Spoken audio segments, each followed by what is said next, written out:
Kembalikan kenyamanan rumah kamu dengan air freshener Deosense. Saham adalah surat berharga bukti penyertaan modal usaha pada suatu perusahaan. Dengan membeli saham, seseorang secara instingtif menjadi pemilik perusahaan tersebut, tergantung seberapa besar porsi kepemilikannya.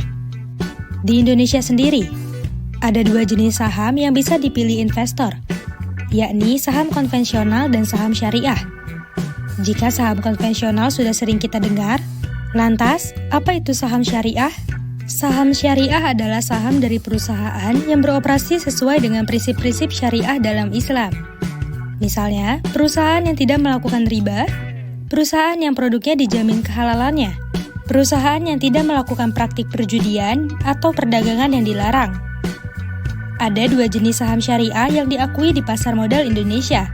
Pertama, saham yang dinyatakan memenuhi kriteria seleksi saham syariah berdasarkan peraturan OJK tentang kriteria dan penerbitan daftar efek syariah.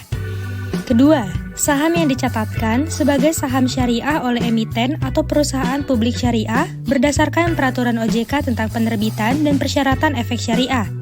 Selain itu, ada pula kriteria seleksi saham syariah oleh otoritas jasa keuangan.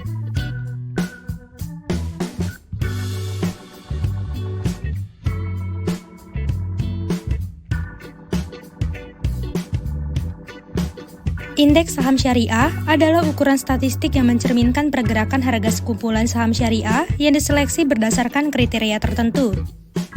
Pengembangan indeks saham syariah terus dilakukan oleh BI melihat kepada kebutuhan dari perilaku industri pasar modal. Saat ini, terdapat 5 indeks saham syariah di pasar modal Indonesia. Berikut daftarnya.